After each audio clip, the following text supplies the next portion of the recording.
السلام علیکم ناظرین، آپ دیکھ رہے ہیں پروگرام ویوز آن لائن اور میں ہوں حسن رانا۔ 7 ستمبر کا دن پاکستان کی تاریخ میں نہایت اہم دن ہے۔ اسی دن 1974 کو پاکستان کی قومی اسمبلی نے متفقہ طور پر قادیانیوں کو غیر مسلم اقلیت قرار دیا۔ ناظرین، اسی تاریخ ساز فیصلے پر گفتگو کرنے کے لیے آج ہمارے پروگرام میں جو شخصیت موجود ہیں وہ کسی تعارف کے محتاج نہیں ہیں، مرکزی رہنما ہیں عالمی مجلس تحفظ ختم نبوت کے جناب مولانا اللہ وسیع صاحب۔ اللہ وسیع صاحب، ہمارے پروگرام میں شریک ہونے کا بہت شکریہ۔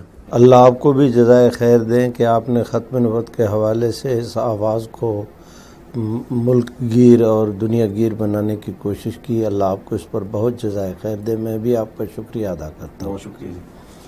اللہ وسیع صاحب، یہ بتائیے کہ قادیانیوں کو غیر مسلم قرار دینے کی قرارداد قومی اسمبلی میں جو پیش کی گئی، اس کا کیا پس منظر کیا تھا؟ ہوا یہ کہ ہمارے ملک عزیز میں جو الیکشن ہوئے تھے سن 1970 میں، اس الیکشن میں پاکستان کے اندر 2 پارٹیاں تھیں جی، 2 گروپ۔ واضح طور پر پوری پاکستانی قوم 2 حصوں میں بٹ گئی تھی۔ ایک کو دایاں بازو کہتے تھے اور دوسرے کو بایاں بازو۔ جی، تو جناب بھٹو صاحب نے یہاں پر اکثریت حاصل کر لی، وہاں پر مجیب الرحمان۔ تو اس درمیان میں حادثہ پیش آ گیا سقوط ڈھاکہ کا۔ جی، یہاں پر جناب بھٹو صاحب کو اقتدار ملا۔ جناب بھٹو صاحب نے اپنے الیکشن کے لیے جو پیپل پارٹی کی طرف سے آئین دیا تھا، اس کے اندر انہوں نے واضح طور پر کہا تھا کہ ہم طلباء تنظیموں کو برسر اقتدار آ کر بحال کر دیں گے۔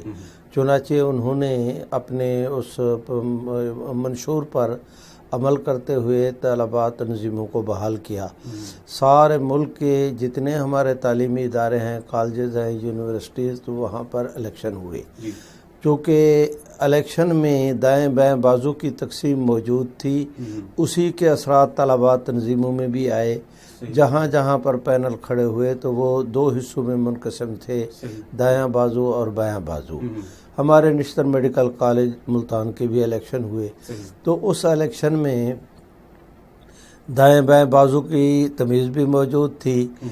تو قادیانیوں نے ایک جو اپنے آپ کو روشن خیال کہتے تھے یا اس طرح کر کے، تو ان حضرات نے اپنے اس پینل میں قادیانیوں کو بھی شامل کیا۔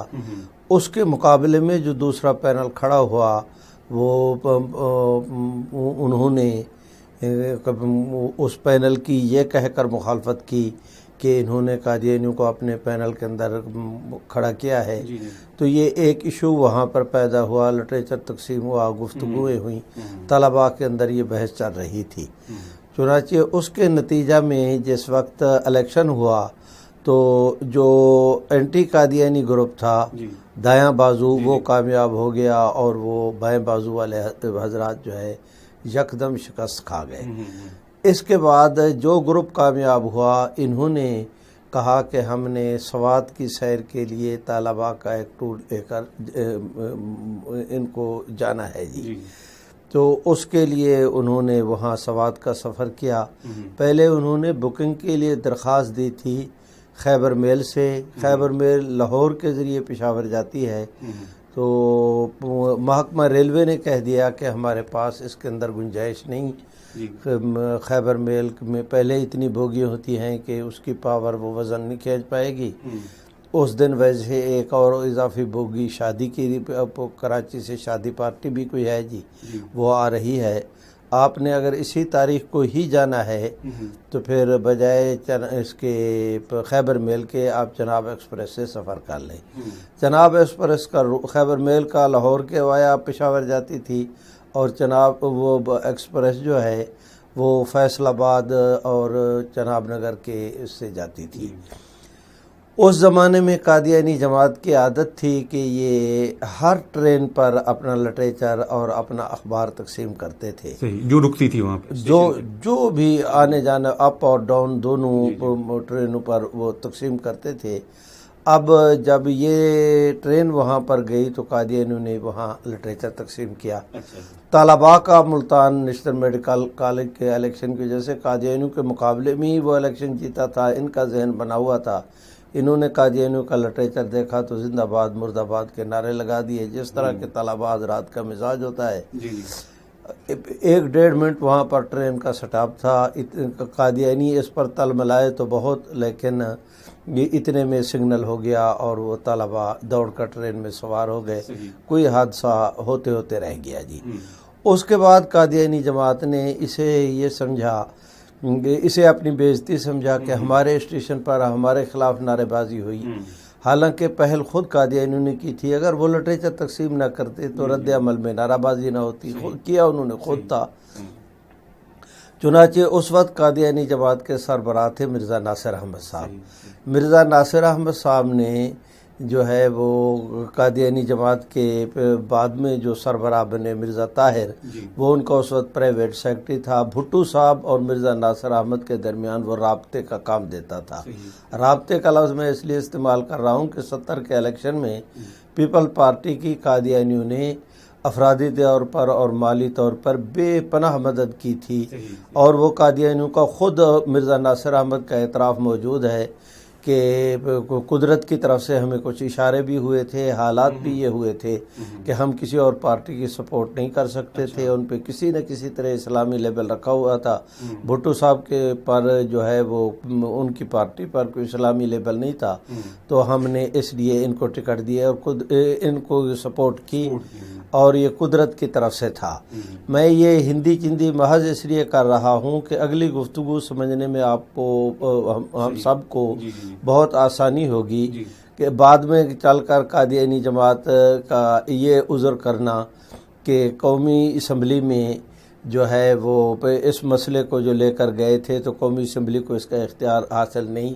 آپ کو تو قدرت کی طرف سے یہ اشارہ تھا کہ پیپل پارٹی کی سپورٹ کرے، اور پیپل پارٹی اس مسئلے کو قومی اسمبلی کے اندر لے کر گئی تھی، تو اب آپ کس طرح اس سے انحراف کر سکتے ہیں؟ خیر، میں اس ایشو کو یہاں پر نہیں لیتا۔ یہ طلباء کا گروپ، اس نے پشاور سے سوات اور سوات سے پھر واپس اسی ٹرین کے ذریعے 29 مئی کو واپس لوٹنا تھا۔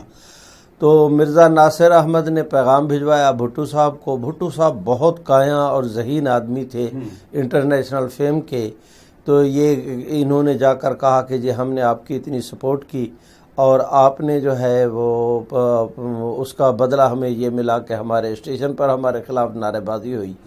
بھٹو صاحب نے سمجھا کہ اگر میں طلباء کا ایکشن لیتا ہوں تو سارے ملک کے کالجز یونیورسٹیز میرے خلاف ہو جائیں گی، مساجد مدارس کے علماء اور ممبر میرے خلاف ہو جائیں گے۔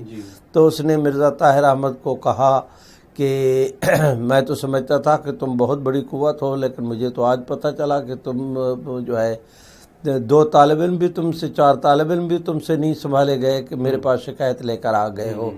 تو انہوں نے بڑی خوش اسلوبی کے ساتھ اس کو ٹال کر معاملہ گیم کو پھر قادیانیوں کے گراؤنڈ میں ڈال دیا۔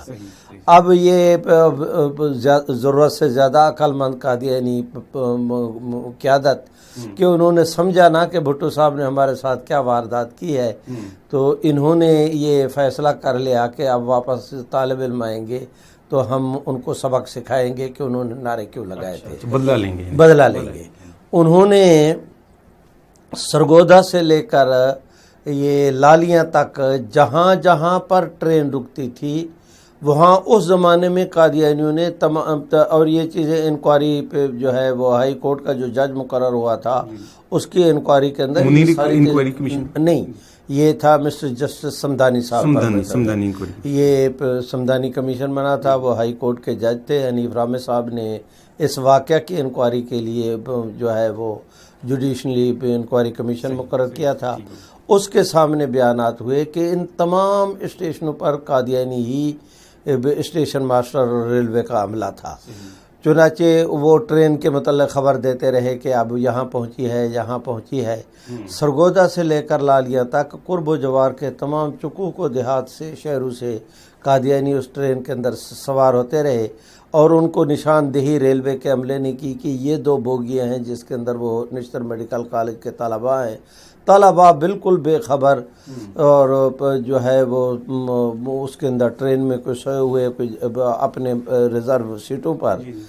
جس وقت یہ 29 مئی کو ٹرین پہنچی چناب نگر کے ریلوے اسٹیشن پر تو جو ٹرین کے اندر قادیانی سوار تھے سب سے پہلے انہوں نے ان ڈبوں کے دروازوں کو توڑا اور طلباء کو سیٹوں سے اٹھایا، نیچے پلیٹ فارم پر اچالا۔ آگے قادیانی جماعت کا جو آگے چل کر سربراہ بنا، میری مراد مرزا طاہر احمد صاحب سے ہے کہ وہ طاہر احمد اس وقت قادیانی چناب نگر کے قادیانی حضرات کا ایک جتھا لے کر ہزاروں کی تعداد میں وہ وہاں پر قادیانیوں کو وہاں پر وہ موجود تھا۔ ان کے پاس لوہے کے ہنٹر تھے، ان کے پاس ہاکیاں تھیں، ان کے پاس ڈنڈے تھے، ان کے پاس آہنی مکے تھے۔ انہوں نے بہت مسلح، بس ادھر سے وہ ٹرین رکی، طلباء کو ان ٹرین میں سوار قادیانیوں نے اٹھایا، نیچے اچھالا، انہوں نے پکڑا اور پلیٹ فارم پر بچھا دیا اور ان کی اتنی ان کو مارا پیٹا، زخمی کیا، کسی کی کلائی توڑی، کسی کی ناک کی ہڈی، کسی کے سر پہ زخم آیا، کسی کی پیشانی پر، کسی کے کپڑے پھٹے، کسی کوئی جو ہے وہ چیخ رہا ہے، مار مار کے انہوں نے ادمغا کر دیا۔ ادمغا کر دیا تو اس کے رد عمل میں پھر تحریک شروع ہوئی۔ تحریک کبھی کسی لیڈر کے کہنے پر کہ کسی پر نہیں ہوتی، تحریک تو کسی ایشو کے اوپر کھڑی ہوتی ہے، اور یہ پورے ملک میں پرامن طور پر چل رہا تھا۔ ابھی تازہ ہی ہمارے سقوط ڈھاکہ کا واقعہ پیش آیا تھا، لیکن قادیانی حضرات کی اس شرارت کے باعث پورے ملک میں رد عمل کے اندر تحریک چلی تو جناب بھٹو صاحب نے ایک آئینی راستہ اختیار کیا۔ پہلے تو وہ جلسوں کے لیے نکلے کہ یہ جو ہے تحریک کے لوگ اور اپوزیشن حضرت مولانا مفتی محمود صاحب کی قیادت میں پوری وہ ختم نبوت کے پلیٹ فارم پر کھڑی ہوگی، تو انہوں نے کہا اس کا جواب میں جلسوں سے دوں گا، تو جلسے کرنے کے لیے نکلے۔ پہلا جلسہ ان کا زوب کے اندر ہوا بھٹو صاحب کا، تو بھٹو صاحب نے وہاں پر اتنا شدید رد عمل ہوا کہ لوگوں نے اتنے ختم نبوت کے زندہ باد کے نعرے لگائے، تقریر سننے سے انکار کر دیا، تو بھٹو صاحب کو اعلان کرنا پڑا کہ کل میں کوئٹے میں اس ختم نبوت کے مسئلے کا کوئی آئینی حل پیش کروں گا۔ انہوں نے فوری طور ہنگامی طور پر کوئٹہ کے اندر ہی اپنی کیبنٹ کا اجلاس بلایا اور اس میں فیصلہ کیا کہ ہم اس مسئلے کو قومی اسمبلی کے سپرد کریں گے۔ اب اکثریتی پارٹی تھی پیپل پارٹی، انہوں نے کہا میں اپنی پوری پارٹی کو جو ہے وہ فری ہینڈ دوں گا، ان پر کوئی جماعتی پابندی نہیں ہوگی، وہ قادیانی مسئلے پر کھل کر بحث کریں اور بحث کرنے کے بعد اپنے ضمیر کے مطابق فیصلہ کریں، پارٹی کی طرف سے کوئی پابندی نہیں ہوگی۔ میں بھی مسلمان ہوں، میں بھی اپنے ضمیر کے مطابق اس میں وہ ہے اپنا ووٹ دوں گا۔ اب جب انہوں نے کہا کہ یہ مسئلہ قومی اسمبلی میں جائے گا، یہ پاکستان پیپل پارٹی کے چیئرمین جناب بھٹو صاحب کا فیصلہ تھا، تو اس میں مسئلہ پیدا ہوا کہ بھئی یہ قومی اسمبلی میں بحث جو ہونی ہے تو وہ کس ایشو پر، اور قومی اسمبلی سے ہم کیا چاہتے ہیں، تو اس کے لیے قراردادیں آئیں قومی اسمبلی میں، اور وہ قرارداد ایک اپوزیشن کی طرف سے حضرت مولانا شاہ احمد نورانی نے پیش کی، اور جو ہے وہ ایک پیپل پارٹی کے ملک جعفر صاحب تھے، ایک قرارداد انہوں نے پیش کی، ایک خود اس کی طرف سے عبدالحفیظ پیر زادہ کی طرف سے جو وفاقی وزیر قانون تھے ان کی طرف سے پیش ہوئی، ایک حضرت مولانا غلام غوث ہزاروی کی طرف سے پیش ہوئی۔ 6 مختلف قراردادیں تھیں جو اسمبلی میں ہوئیں۔ اب قادیانیوں کو اس میں فریق بنایا گیا، اور یہ بھی بہت دلچسپ داستان ہے۔ قادیانی جماعت نے بھٹو صاحب کے اس اعلان کے بعد فوری طور پر جو پہلا رد عمل دیا وہ یہ کہ انہوں نے درخواست لکھی وزیر قانون، وزیر اعظم اور قومی اسمبلی کے سپیکر کے نام کہ آپ نے قادیانی مسئلے پر بحث کرنی ہے قومی اسمبلی میں، ہمارے عقائد پر بحث ہونی ہے، ہم فریق ہیں، اگر ہمیں نہ بلایا گیا تو اس فیصلے کو وہ یک طرفہ فیصلہ ہوگا۔ یعنی وہ ان کو ان کی مرضی کے مطابق یعنی کہ بلایا گیا، صرف مرضی کے مطابق، ان کی ڈیمانڈ پر، ان کی درخواست دینے پر ان کو بلایا گیا اور ان کے مطالبے کو تسلیم کیا گیا۔ اب بھٹو صاحب کے لیے اور اس کے لیے انہوں نے مولانا مفتی محمود صاحب سے پوچھا، حضرت مفتی صاحب نے فرمایا کہ چشم ما روشن دل ما شاد، قادیانی حضرات تشریف لائیں، اپنا موقف پیش کریں، ہمیں اس کے اوپر کوئی اعتراض نہیں ہے، ہم ان کے موقف کو سنیں گے بھی، اپنا موقف بھی ان کے سامنے رکھیں گے، اچھا ہے، اور یہ بات جو ہے وہ قوم کے سامنے آنی چاہیے۔ تو قادیانی جماعت اگر نیشنل اسمبلی کو کوئی فیصلہ کرنے کا حق نہیں تھا تو قادیانی حضرات نے درخواست کیوں دی تھی؟ اور یہ ریکارڈ کا حصہ ہے کہ درخواست کے انہوں نے صرف درخواست نہیں دی بلکہ قومی اسمبلی کے اس کارروائی کے اندر انہوں نے حصہ لیا اور اپنا بیان جمع کرایا. پھر اس کی جو جرح ہوئی 11 دن مرزا ناصر احمد پر اور 2 دن جو ہے وہ اس پر لاہوری حضرات پر، تو وہ اس کا حصہ بنے. اگر اس کا فیصلہ جو ہے وہ قابل قبول نہیں تھا یا کسی کو حق حاصل نہیں تھا تو یہ اس کارروائی کا حصہ کیوں بنے؟ ان کی توقع یہ تھی کہ ہم جائیں گے میدان مار کے آئیں گے، لیکن جب وہاں پر پہنچے تو حقیقت جس وقت ان کی کھلی تو اب بہانے بناتے ہیں کہ ان کو اس کا حق حاصل نہیں. تو یہ پس منظر تھا جس کی بنیاد پر قومی اسمبلی میں قادیانی مسئلہ سے متعلق قرارداد آئی. اچھا، یہ جب قادیانیوں کے عقائد جب پیش کیے گئے قومی اسمبلی میں تو اس پہ جو دیگر ممبران تھے تو ان کا کیا رد عمل تھا اس کے اوپر؟ اصل میں جو ہے وہ دیگر ممبران کے رد عمل سے پہلے ہمیں یہ دیکھنا ہے کہ قادیانی گروپ یا لاہوری جنہوں نے پیش ہونا تھا قومی اسمبلی میں، ان میں سے کوئی قومی اسمبلی کا ممبر نہیں تھا. ٹھیک ہو گیا. اب وہ قومی اسمبلی کے فورم کو کیسے استعمال کرے؟ غیر ممبر ہو کر قومی اسمبلی کے اجلاس میں کیوں کر وہ بحث میں حصہ لے؟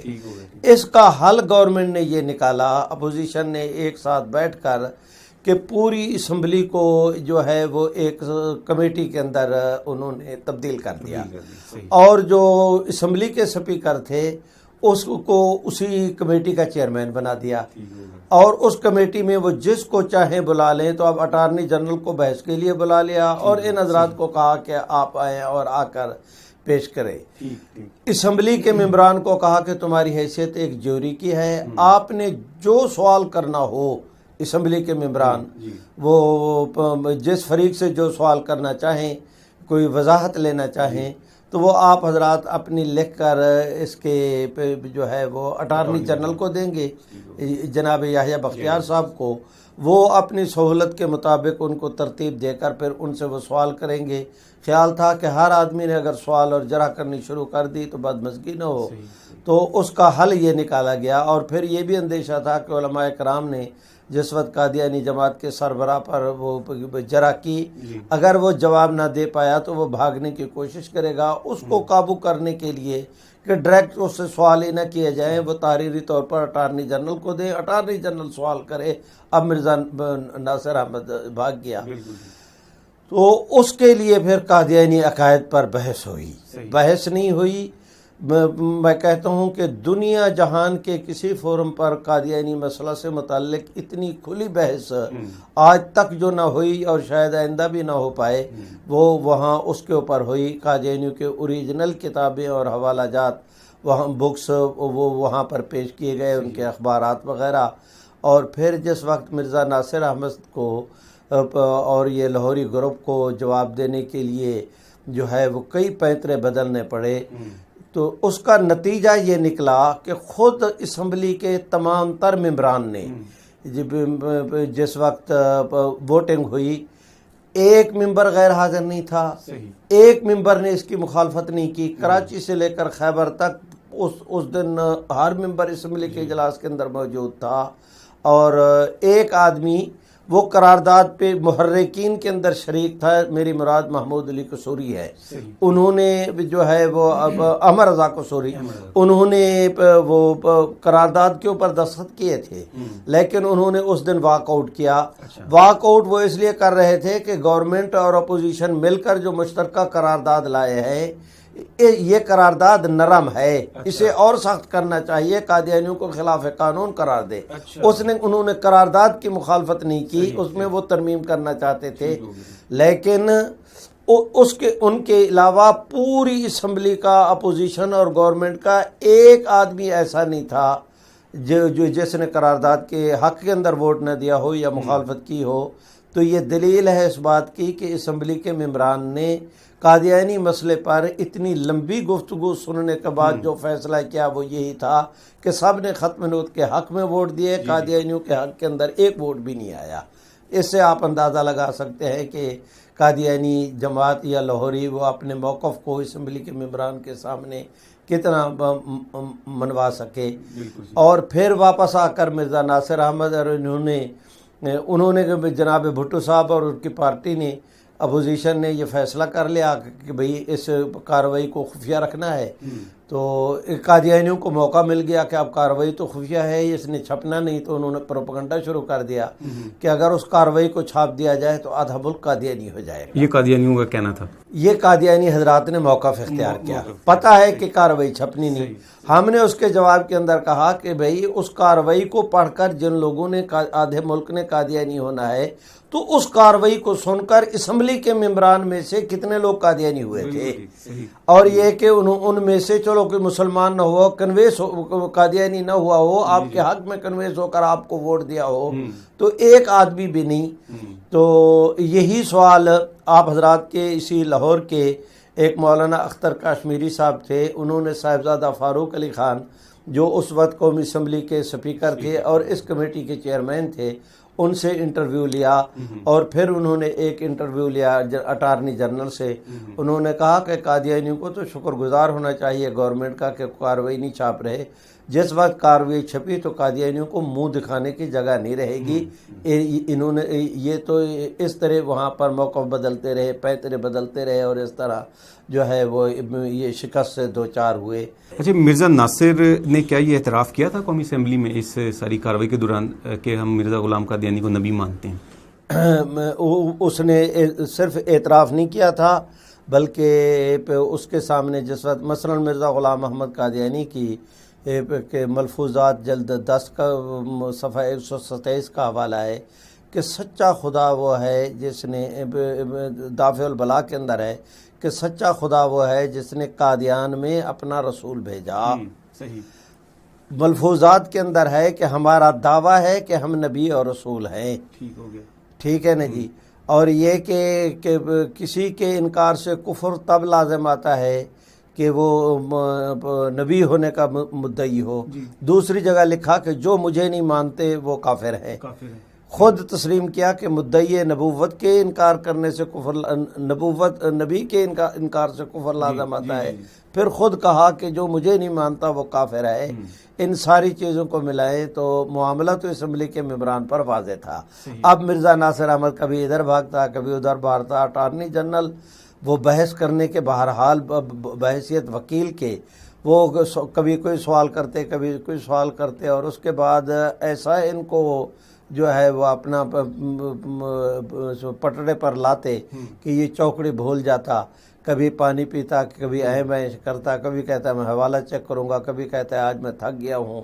تو وہ اتنی دلچسپ چیز ہے کہ میں آپ حضرات کے اس ٹی وی کے ذریعے پوری دنیا کے اہل اسلام اور خود قادیانی حضرات سے درخواست کرتا ہوں کہ اب یہ اس سے اچھا فورم، اس سے وقی فورم اور دنیا کے اندر کوئی نہیں ہوگا. سپریم کورٹ کے فیصلہ جات اور قومی اسمبلی کی اس کارروائی کو پڑھ لے تو قادیانیت کی حقیقت ان سب پر علم نشرہ ہو جائے. یہ مرزا ناصر نے کیا یہ بھی سوال اٹھایا تھا کہ جناب مسلمان تو جو دوسرے مسالے کے ایک دوسرے کو خود کافر کہتے ہیں، تو یہ تو ان کا مولویوں کا تو کام ہی ہے کہ یہ ایک دوسرے کو کافر کہیں، تو اس پہ یہ کیا سوال اٹھایا تھا مرزا ناصر نے؟ بالکل انہوں نے صرف اٹھایا نہیں تھا، اور اس میں یہ جو ہے اس کے اندر خوفناک پہلو یہ ہے کہ شیعوں کے خلاف سنیوں کے فتوے، سنیوں کے خلاف شیعوں کے، اہل حدیث حضرات کے خلاف حنفیوں کے فتوے اہل حدیث کے خلاف، بریلوی حضرات کے، دیوبندیوں کے ان کے جو اصل اور اوریجنل فتوے تھے وہ قادیانیوں نے وہ پیش کیے. یہ دلیل ہے اس بات کی کہ تمام تر جو ہے وہ مذہبی منافرت پھیلانے میں قادیانی طبقہ ہی کام کرتا رہا ہے. اس طرح کے فتوے وہی لیتے تھے اپنے اس سوال کو پکا کرنے کے لیے. لیکن ہمارے حضرات کی طرف سے جو ہے وہ اتنا واضح جواب آیا. ان حضرات نے کہا کہ ایک ہے کسی کے اوپر الزام لگانا، ایک ہے کسی کا اس الزام کو تسلیم کرنا. الزام یہ ہے کہ فلاں طبقہ حضور علیہ السلام کی اہانت کرتا ہے، وہ طبقہ اس الزام کو تسلیم نہیں کرتا. وہ کہتا ہے کہ نہیں بھائی جو حضور کی اہانت کرے میں اسے غیر مسلم سمجھتا ہوں، تو یہ فتویٰ اس کے اوپر لاگو نہیں ہوگا. مرزائیوں پر ہم نے فتویٰ دیا کہ یہ مرزا غلام محمد قادیانی کو نبی مانتے ہیں، قادیانی خود تسلیم کرتے ہیں کہ ہم نبی مانتے ہیں۔ ہم نے کہا کہ یہ مرزا قادیانی کی یہ عبارت اہانت رسول پر مبنی ہے۔ قادیانیوں نے اس عبارت سے انکار کرنے کے بجائے تسلیم کیا کہ یہ ہمارے حضرت کی ہے اور یہ ہمارے ایمان کا حصہ ہے۔ تو باقیوں پر الزام لگا، انہوں نے اس کا التزام نہیں کیا۔ ان کے اوپر جو کفر کا فتویٰ لگا ہے، انہوں نے ان تمام تر الزامات کو تسلیم کر کے جو ہے وہ اپنے آپ کو اس فتوے کا مستحق بنا لیا ہے۔ وہ فتوے اکا دکا انفرادی تھے، اور قادیانی جماعت پر جو فتویٰ لگا ہے وہ اجماعی۔ مثلا رابطہ عالم اسلامی میں دنیا بھر کی 142 مسلم تنظیموں کے، اور اس میں مولانا ابوالحسن علی ندوی جیسے آدمی، امام کعبہ جیسے، بیت المقدس کے امام صاحب جیسے اتنے وقیع علماء اکرام اور دینی قیادت پوری دنیا کی جس کے اندر شامل تھی، ان حضرات نے متفقہ طور پر کہا تھا کہ یہ قادیانی مسلمان نہیں۔ اور آپ دیکھیں گے کہ جو سب سے پہلا فتویٰ قادیانیوں کے خلاف آیا، اس کے اوپر وہ مولانا غلام دستگیر صاحب قصوری، اس سے پہلے علماء لدھیانہ نے یہ فتویٰ دیا تھا۔ تو وہ جو مولانا غلام دستگیر قصوری صاحب کا فتویٰ آیا تھا، اس پر مولانا رحمت اللہ کرانوی کے دستخط تھے، اس کے اوپر مولانا احمد علی محدث سہارنپوری کے دستخط تھے جو شارح بخاری ہے، اور مولانا پیر مہر علی شاہ صاحب کے استاد ہے، اس پر دستخط تھے حضرت مولانا فضل الرحمان گنج مراد آبادی کے، اور وہ حضرت شاہ عبدالعزیز محدث دہلوی کے شاگردہ ہیں، جو بیٹے ہیں شاہ ولی اللہ کے اور شاگردہ ہیں ان کے۔ اتنے وکیع دینی قیادت نے، مولانا رشید احمد صاحب گنگوہی، مولانا جو ہے محمد حسین بٹالوی، مولانا نذیر حسین دہلوی، ان حضرات کے فتووں سے میں پہلے والے فتووں کی بات کر رہا ہوں۔ 600 سے زیادہ اجتماعی طور پر فرقوں کے خلاف کہنا وہ انفرادی کوشش ہے۔ آگے فرقوں نے ان الزامات کو تسلیم نہیں کیا، بلکہ اس کی تردید کی، اس کا الزام تھا، التزام نہیں تھا۔ قادیانیوں نے اس الزام کو حقیقت کے طور پر خود بھی تسلیم کیا۔ ان پر انفرادی فتوے تھے، ان پر اجتماعی فتویٰ ہے، تو اس لیے قادیانی ان فتووں کو ان فتووں پر قیاس کر کے اپنی جان نہیں چھڑا سکتے۔ ٹھیک ہوگی جی۔ پاکستان کے علاوہ بھی یہ ممالک ہیں جنہوں نے قادیانی کو غیر مسلم قرار دیا؟ میں درخواست کرتا ہوں کہ پاکستان سے بہت پہلے شام نے فیصلہ کیا، مصر نے فیصلہ کیا، اور یہ گورنمنٹ سرکاری طور پر یہ فیصلے ہوئے، اور انہوں نے قادیانی جماعت کے دفاتر کو سیل کیا، انہیں خلاف قانون قرار دیا، ان کی پراپرٹیاں ضبط کی اور ان کے افراد کو ملک بدر کیا۔ اسی طرح جو ہے وہ عدالتوں میں سے صرف پاکستان کا سپریم کورٹ نہیں، جوہانسبرگ کی عدالت نے، ماریشس کی عدالت نے، بہاولپور کی عدالت نے، بھاگلپور کی عدالت نے، اور اسی طرح جو ہے وہ عرب امارات کی عدالت نے، سویڈن نے، ان تمام تر سرکاری اداروں نے، عدالتوں نے سرکاری طور پر جہاں پر انڈونیشیا میں جہاں پر جو ضرورت پڑی، تو ان تمام تر فورمز سے جہاں پر یہ قادیانیت کا مسئلہ زیر بحث آیا، انہوں نے یہی قرار دیا کہ قادیانی مسلم سوسائٹی کا، مسلم امہ کا حصہ نہیں۔ اور اس وقت تو پوزیشن یہ ہے کہ مشرق سے لے کر مغرب تک، شمال سے لے کر جنوب تک، اقصائے عالم کا ایک دارالافتاء ایسا نہیں، ایک مسجد ایسی نہیں، ایک ممبر ایسا نہیں جو قادیانیوں کے کفر پر جو ہے وہ اپنا متفق نہ ہو۔ اب تو اللہ کا فضل ہے کہ اب اکیلے نہیں رہے، قدرت حق نے حضور علیہ السلام کی امت کو اس کام کے لیے ایک کارواں کے طور پر کھڑا کر دیا ہے۔ جی، اللہ صاحب کا بہت شکریہ، آپ کے ساتھ بڑی زبردست گفتگو رہی، آپ ہمارے پروگرام میں تشریف لائے، آپ کا بہت شکریہ جی۔ مجھے بھی انتہائی خوشی ہے کہ آپ نے مجھ مسکین پر اعتماد کیا اور بلایا، اور مجھے اس بات کی بھی خوشی ہے کہ آپ کے اس پروگرام کے ذریعے یہ آواز پوری دنیا تک پہنچے گی۔ اللہ رب العزت ہم سب کو رحمت عالم صلی اللہ علیہ وسلم کی عزت و ناموس کے تحفظ کے حوالے اپنا جو ہے وہ آئینی اور مذہبی فریضہ ادا کرنے کی توفیق عطا فرمائے۔ ناظرین، ختم نبوت کے موضوع پر اسی قسم کے مزید معلوماتی ویڈیوز دیکھنے کے لیے آپ ہمارا ختم نبوت ٹی وی کا یوٹیوب چینل سبسکرائب کریں اور بیل کے آئیکن کو دبانا نہ بھولیے تاکہ آپ کو لیٹسٹ جو ویڈیوز ہیں ختم نبوت ٹی وی کی وہ آپ کو ان کی اپڈیٹس ملتی رہیں. تو ہمارا جو یوٹیوب چینل ہے اس کو ضرور سبسکرائب کریں. ناظرین، پروگرام کے آخر میں آپ کو ایک میسج دیتا چلوں کہ بحیثیت مسلمان اور پاکستانی ہمارا یہ فرض بنتا ہے کہ ہم یہ قانون جس میں کہ قادیانیوں کو غیر مسلم اقلیت قرار دیا گیا ہے اس کی بحیثیت مسلمان اور پاکستانی مکمل حفاظت کریں. نیکسٹ پروگرام تک کے لیے اجازت دیجیے. اللہ حافظ.